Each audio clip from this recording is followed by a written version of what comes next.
Hi, everyone. Judge Andrew Napolitano here for Judging Freedom. Today is Wednesday, June 25th, 2025. Max Blumenthal will be with us here in just a moment on how was Trump manipulated.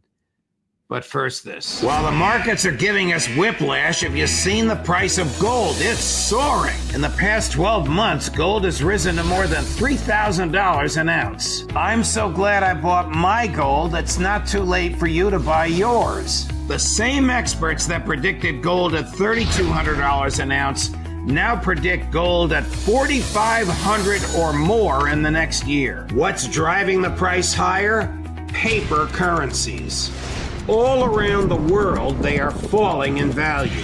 Big money is in panic as falling currencies shrink the value of their paper wealth. That's why big banks and billionaires are buying gold in record amounts. As long as paper money keeps falling, they'll keep buying, and gold will keep rising. So do what I did. Call my friends at Lear Capital. You'll have a great conversation, and they'll send you very helpful information. Learn how you can store gold in your IRA tax and penalty free or have it sent directly to your doorstep. There's zero pressure to buy and you have a 100% risk-free purchase guarantee. It's time to see if gold is right for you. Call 800-511-4620, 800-511-4620 or go to LearJudgeNap.com and tell them your friend the judge sent you. Max Blumenthal, welcome here, my dear friend. When Donald Trump ordered the bombing on Saturday night and Sunday morning, depending on which time zone you're in, over Iran, did he and Netanyahu know that Trump was bombing empty tunnels and that the nuclear centrifuges and enriched material had been removed? Well, whether they did or not, Trump sought to convince Americans and his base that they were destroying Iran's nuclear program in a Top Gun style operation with the porn-themed name Midnight Hammer. And it's turned out to be Operation Midnight Scammer, as what Iran even told us days before, which is that it had moved its enriched uranium stockpile out of Fordo, has turned out to be confirmed by a Defense Intelligence Agency assessment, along with other intelligence officials who are blowing the whistle on this scam, as well as Israeli pundits speaking in broad daylight on Israeli networks, that this was just simply a symbolic strike by Trump, giving in to Israeli manipulation, which was designed to draw the U.S. into a much larger regime change theater. And I heard that from a Trump official, an insider, who was familiar with a lot of these discussions on how Trump was manipulated almost exclusively through the Mossad and Israeli briefers, pushing weapons of mass destruction deceptions that would be laughed at by the American public, which were laughed at, which is why Donald Trump didn't even bother making the case to Americans, as George W. Bush did on Iraq, that the smoking gun could soon become a mushroom cloud. And so now nobody believes him except for the biggest Trump cultists and even the intellectual architects of America First, like Tucker Carlson and Steve Bannon, have accused Trump of betraying their principles and are portraying him as kind of Orange McCain. Nice phrase, Orange McCain. I keep thinking of that phrase from Tom Woods. No matter who you vote for, you end up with John McCain. You are quite right, Max. There was no serious effort to persuade the American people because there was no evidentiary basis with which to make that case. Today, in Brussels, he doubted, denied, and condemned the findings of his own Defense Intelligence Agency. You just alluded to that. When he said, I don't care what Tulsi Gabbard thinks, he doubted, denied, and condemned the findings of his own domestic intelligence, not domestic, his own intelligence agencies, non-military.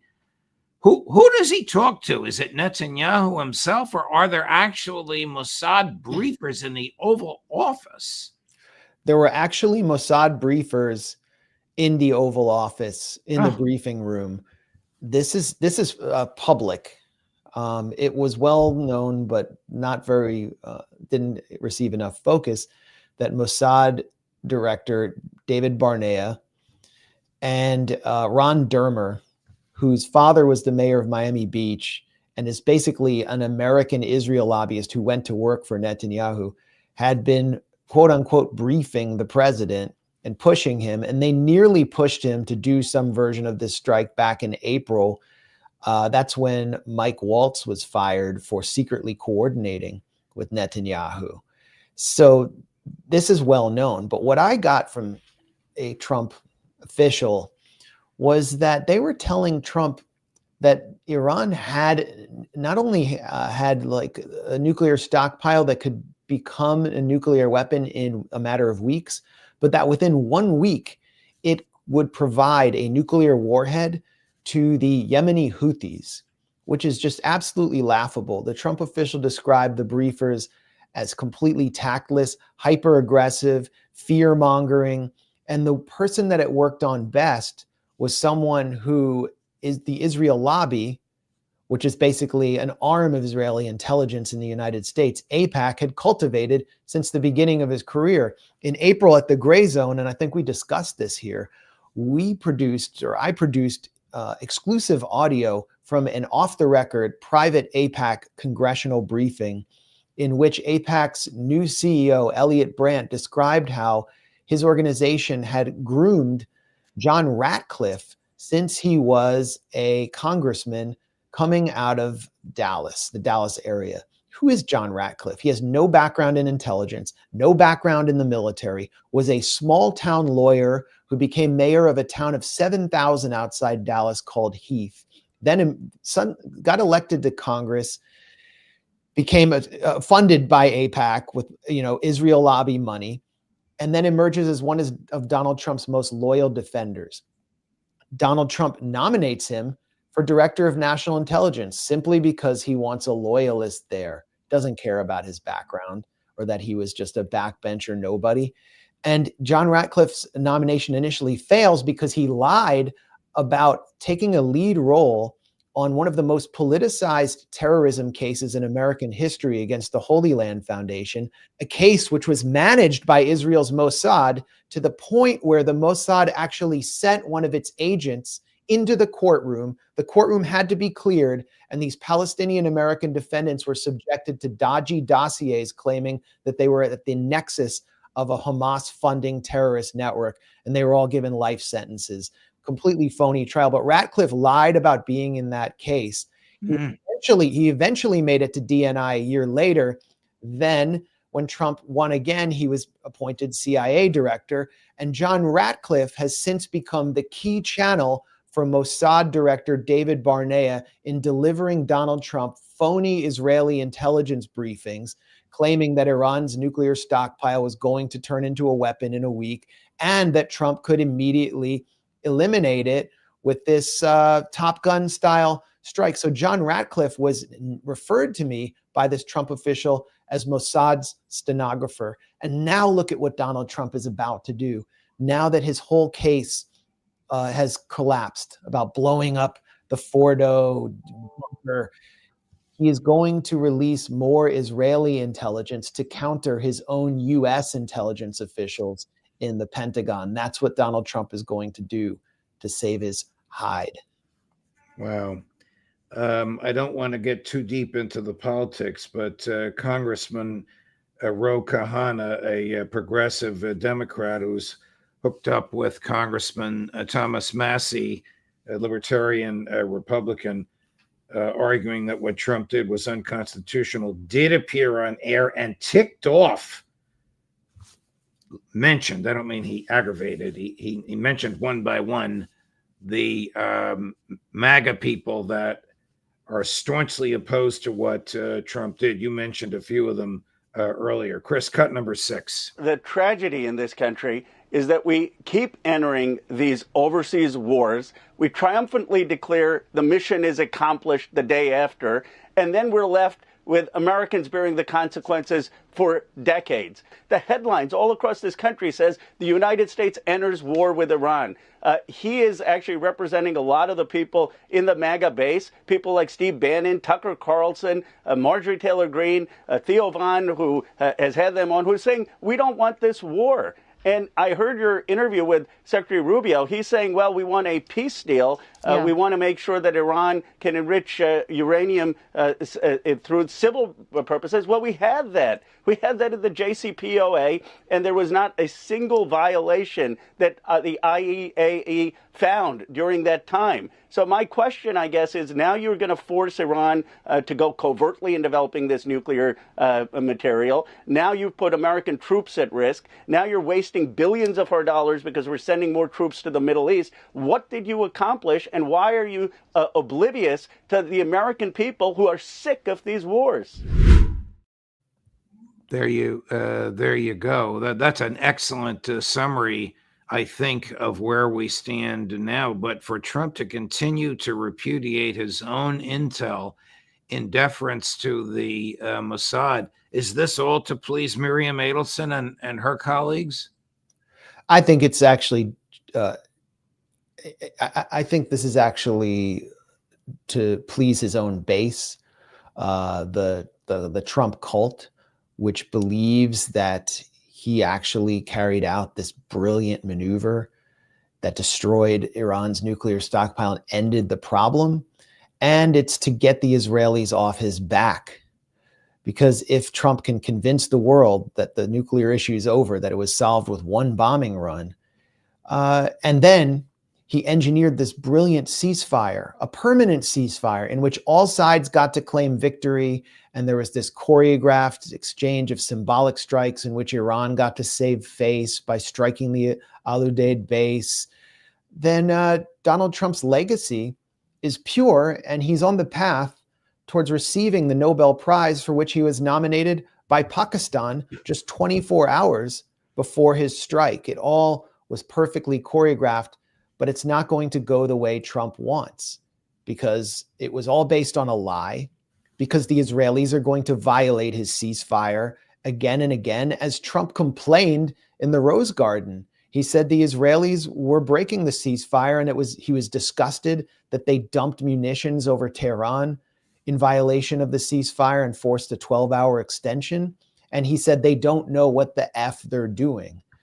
And he also has acknowledged that Israel was hit very hard by ballistic missiles. So Trump is actually very unhappy with Israel. He's afraid of what could come next. And he sees his entire master plan potentially collapsing, as the Israeli military chief of staff, Eyal Zamir, has said that the war is not over. This was just a phase. The Israelis will never honor a ceasefire. They are in a race against time, and their colonial psyche of existing in this kind of European reality where they never experience any damage while they're carrying out a one-way war of extermination was punctured by Iran's retaliation.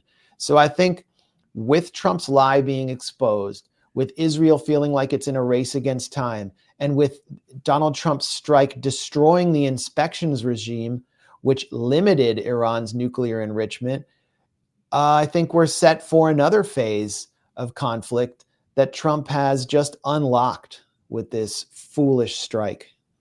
Here he is at his incoherent worst when he used the F-bomb. Chris has bleeped out the F-bomb. Well, I thought this was pretty coherent, but yeah.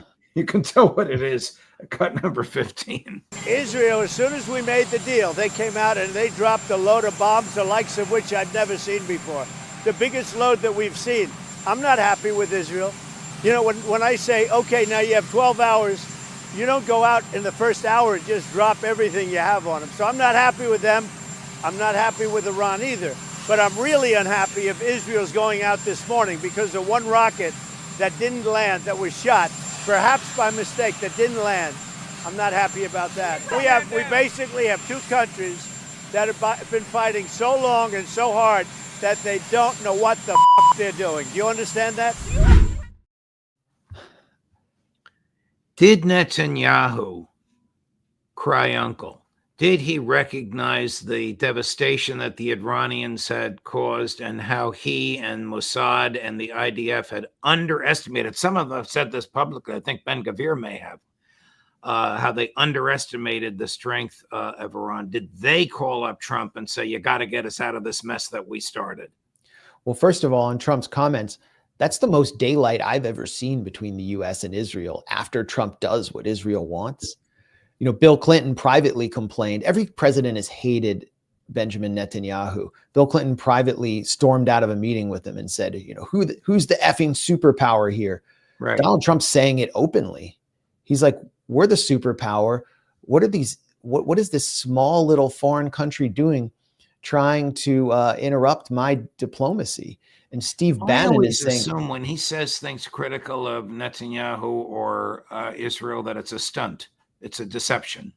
Well, he's trying to recover his dignity because he's under fire from his former chief of staff, Steve Bannon. And it was Steve Bannon who actually said in his latest War Room broadcast that Israel needed the ceasefire, that Israel was threatened, that Israel was weak. And Israel thought Netanyahu was under the delusion that after assassinating Nasrallah, forcing a ceasefire with Hezbollah, after regime change in Syria 2 months after that, 3 months after that, that he could turn his attention to Iran and put Gaza on the back burner and just let the genocide simmer, and that he could score this devastating blow that would lead the US into eliminating Iran's nuclear program. That has failed.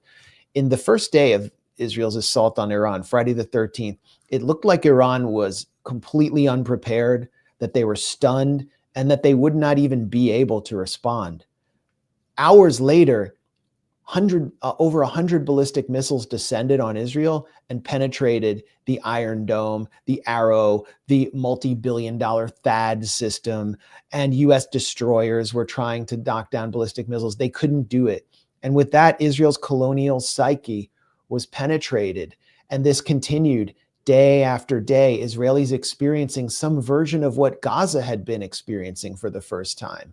They had to choose between possibly being buried under the rubble or sweaty night after night in the shelters. And this really has shaken Netanyahu. And meanwhile, in Gaza, because Israel had concentrated so much focus on Iran, the Israeli military has been on the run. Western media isn't paying attention to this, but in Khan Yunis, Israeli military has been taking bodies day after day. Yesterday, they lost 7 soldiers in one incident. So Netanyahu proclaimed that he would defeat Hamas by April 2024. He proclaimed that he would achieve total victory. He's put the hostage deal on the back burner, and they're still losing many soldiers in Gaza. Hamas is still intact, and they are now claiming that they can defeat a regional power like Iran. So I think Israel has been kind of exposed here.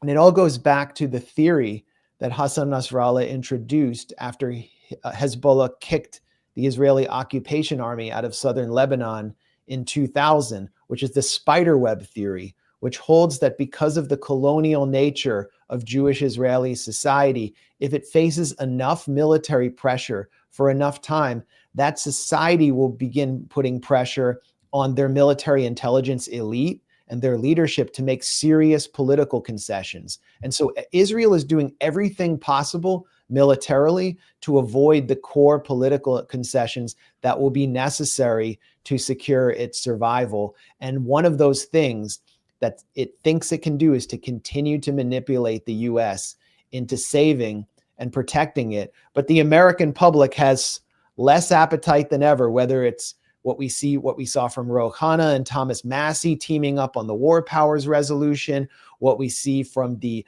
podcasters on the right, like Theo Vaughn and Candace Owens, or Steve Bannon and Tucker Carlson in America First, or on the left with the election of Zohran Mamdani, a 33-year-old assembly member and influencer who has called for the arrest of Benjamin Netanyahu if he ever visits New York. Israel has lost the American public.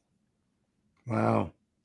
What damage has Netanyahu done to Israeli society? I mean, this morning, well, it's afternoon now there, Can you go out to the store? Are the courts operating? Can children go to school? In Israel? Yes.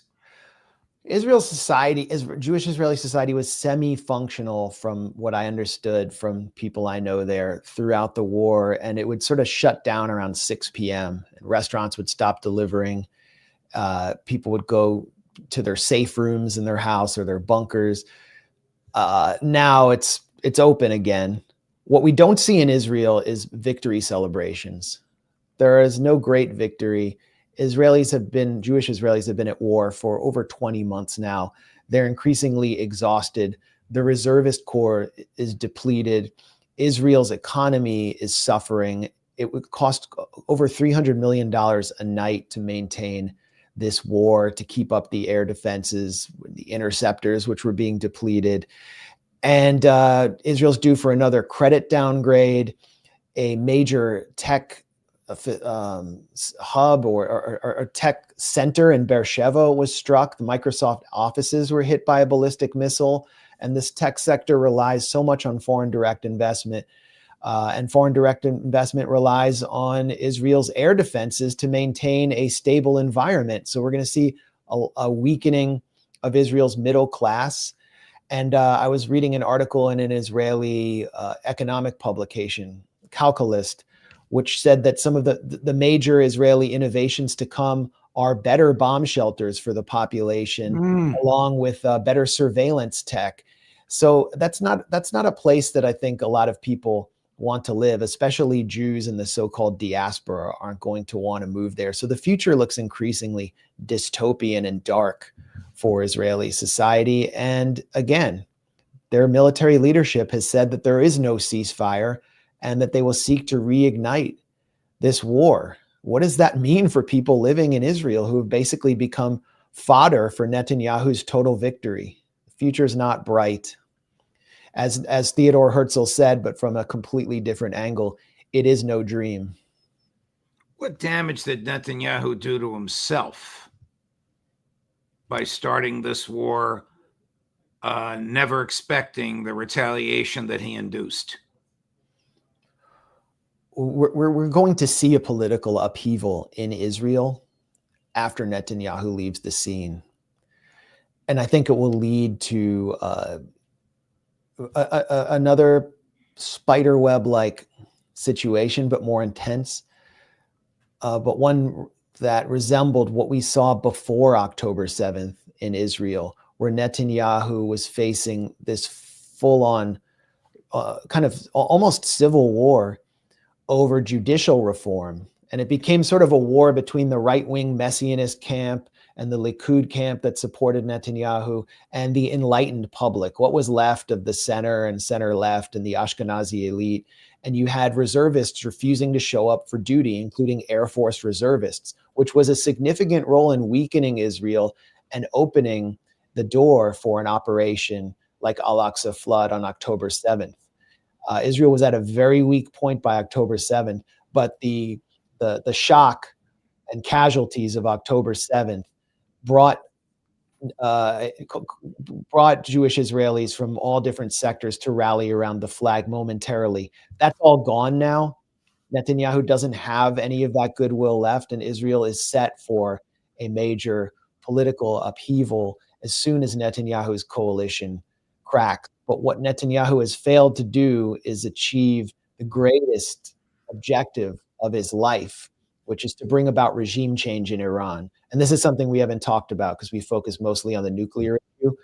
Okay, the Defense Intelligence Agency has leaked this document showing that at best the US set back Iran's nuclear program by a few months. So that was a failure.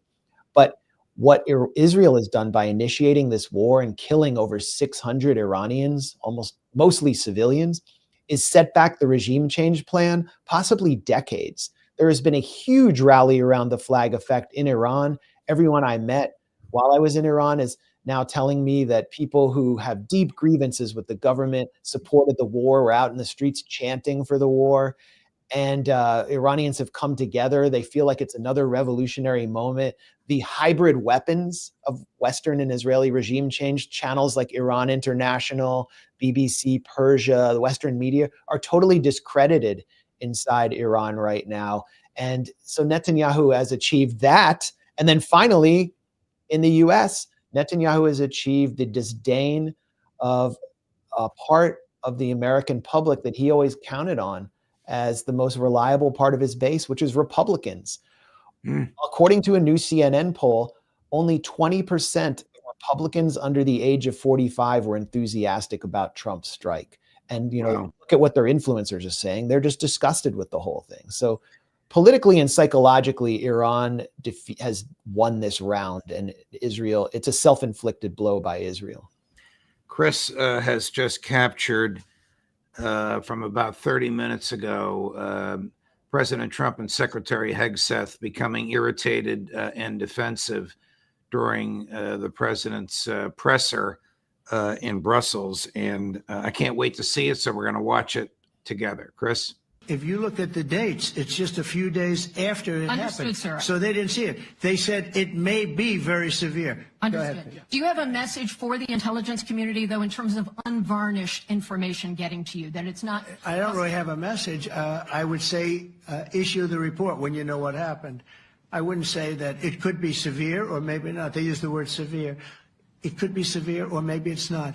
And so people like you picked up and said, oh, it's not severe. No, the report was not a complete report. Yeah, the message was probably wait till you know the answer before you. And sir, did you not have a public component to your Zelensky meeting for a tactical reason with President Putin? Let him answer this. Hello, Mr. Secretary. Yeah. There's a reason the president calls out fake news for what it is.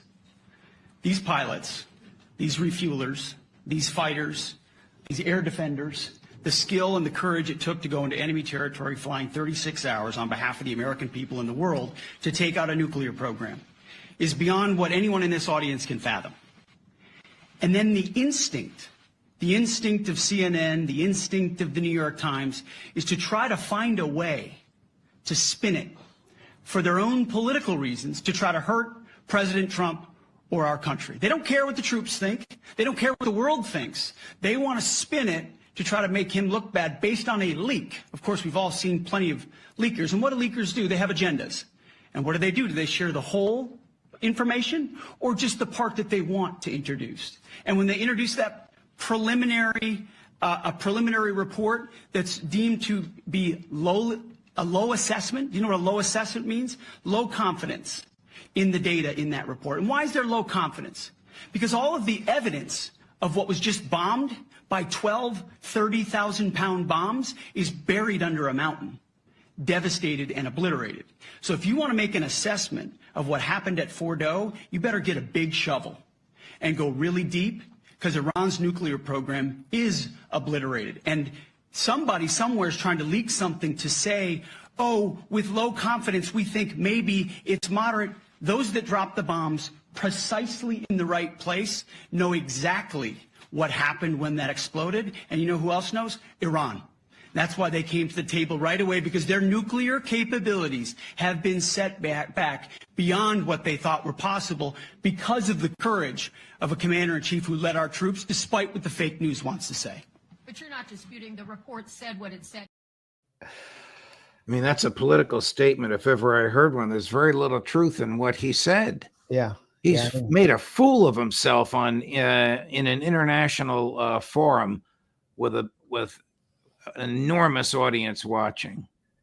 Well, he didn't present any facts. He didn't present any evidence. He didn't deny the assessment. He's upset that the leakers work for him.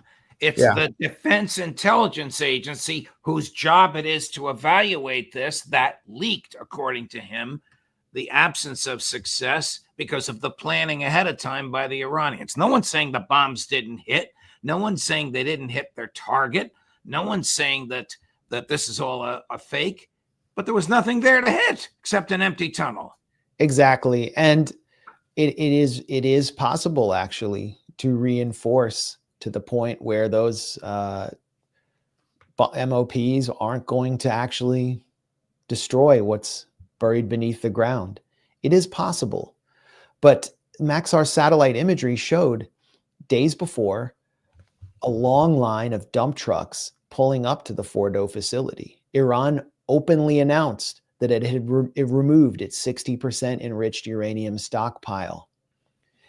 Rafael Grossi, the heavily biased IAEA director, even on Fox News, said he doesn't know where the stockpile is. Pete Hegseth is claiming that the entire nuclear program was destroyed. According to the DIA assessment, the US even failed to destroy the underground Isfahan facility. It's not just Fordo. And there are facilities all across Iran where that uranium, if Iran chooses, could be turned into a nuclear weapon to establish deterrence against the coming and inevitable future Israeli attacks. It doesn't require a vast facility as long as there are plans and centrifuges to produce a nuclear weapon. This is what Donald Trump has done by falling for the Israeli manipulation. He has moved Iran outside the inspection regime permanently. The IAEA is kicked out of Iran, and the Iranian parliament has passed legislation to do that, and Iran may move to leave the NPT in order to establish deterrence once and for all. Meanwhile, this scandal will only grow. The intelligence, so-called intelligence community, is disgusted with Trump's manipulation of intelligence, and the media that works hand in glove with them is going to seek to use this to punish Trump for weeks and weeks. And I don't think they're going to have anything to come back with except more dodgy Israeli intelligence. Hegseth should be ashamed of himself. You have forgotten more than he's ever known. Your grasp of these facts and ability to analyze and articulate them is spectacular, my dear friend. Thank you very much. I hadn't seen it before.